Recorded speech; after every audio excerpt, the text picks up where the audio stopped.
केला बेचने वाली चुड़ैल।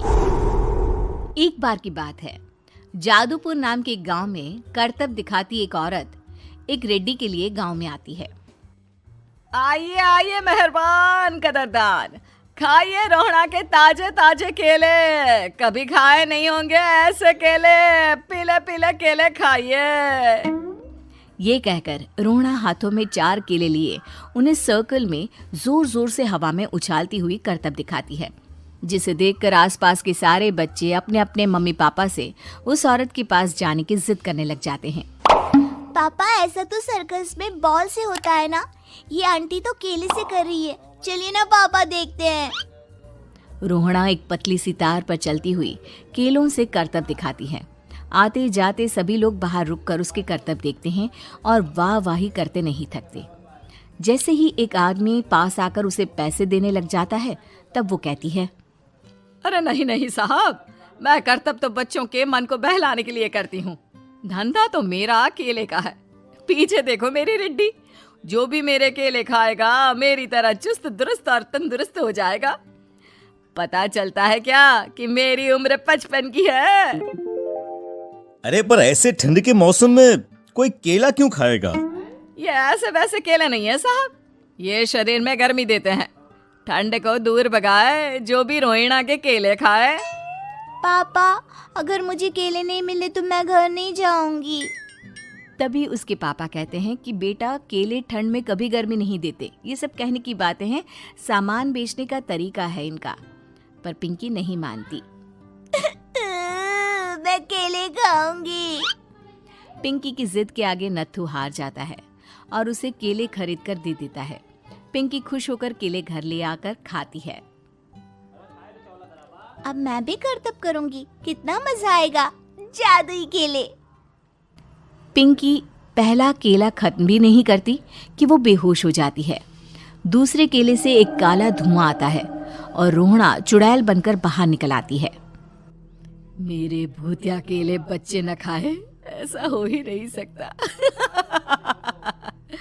जादूपुर वालों, कब तक बचोगे? आ गई हूं मैं रोहड़ा, जिसका कोई नहीं कर सकता सामना। रोहड़ा पिंकी को गोद में उठाकर काले धुएं में कहीं गायब हो जाती है। शाम के वक्त नत्थू घर लौटता है और पिंकी को घर में ना पाकर उसकी माँ से कहता है, माँ पिंकी कहाँ है? अरे बेटा, उसे तो तू सुबह करतब दिखाने ले गया था ना, फिर कहाँ वापस आए तुम दोनों? मुझे लगा तू उसे अपने साथ मंडी ले गया होगा। हे भगवान, मेरी बच्ची कहाँ गई? मैं उसे घर ही तो छोड़कर गया था माँ। नत्थू गांव के घर कोने में अपनी बेटी को ढूंढता है, पर उसे वो कहीं नहीं मिलती। परेशान होकर आखिर रो रो कर नत्थू हिम्मत हार कर घर लौट आता है। अगली सुबह रोहड़ा फिर से करतब दिखाने आती है और इस बार पिंकी की तरह रोनी केले खरीद लेता है। 50 रुपए दिए थे पापा ने, सारे पैसों की मैंने केले खरीद लिए हैं। अब मैं भी आंटी की तरह ही करतबबाज बन जाऊंगा। यही सोचते हुए रोनी केले खाता है और पहला अकेला केला आधा खत्म भी नहीं करता कि चुड़ैल उसके सामने आ जाती है। मेरे साथ चलने का समय आ गया है रोनी। ये तो बस शुरुआत है।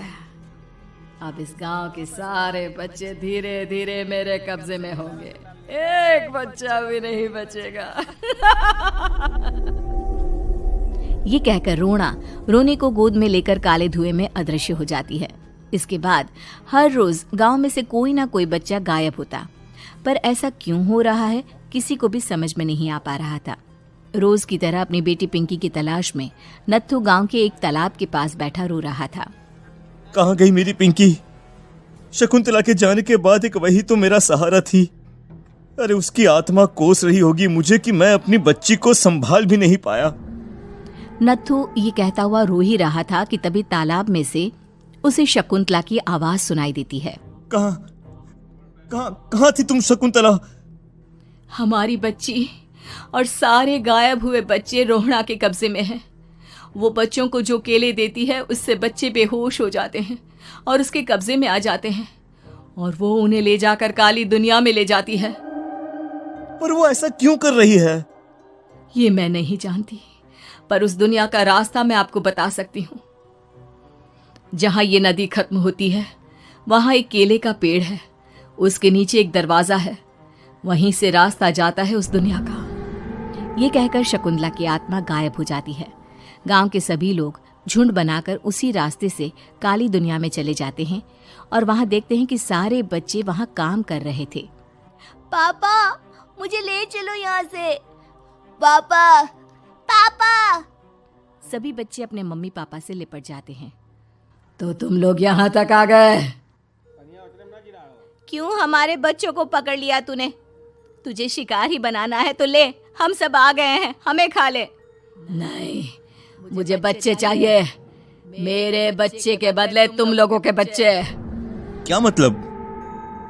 मैं इसी गांव में रहने वाली एक औरत थी। केले की चोरी के इल्जाम में मेरे बेटे को गांव वालों ने इतना मारा कि वो मर गया। उसी दिन मैंने ठान लिया कि गांव वालों का भी वही हाल करूंगी। कुछ दिन बाद बेटे के चले जाने के दुख में मैं भी मर गई और मेरी भटकती आत्मा एक चुड़ैल बन गई। और फिर मैंने बदला लिया तुम सबके बच्चे छीनकर। बर्दाश्त नहीं कर पाए ना? सोचो मुझ पर क्या बीती होगी। हमें माफ कर दो रोना। पता नहीं ये किसकी गलती थी, पर हम सभी माफी मांगते हैं। हमारी खुशियां लौटा दो, तुम भी तो एक माँ हो। गांव वालों की बात सुनकर रोना का मन पिघल जाता है और वो बच्चों को छोड़ देती है। उसके बाद काली दुनिया बच्चों के लिए जादुई दुनिया बन जाती है। अब कोई भी कभी भी वहां आ जा सकता था।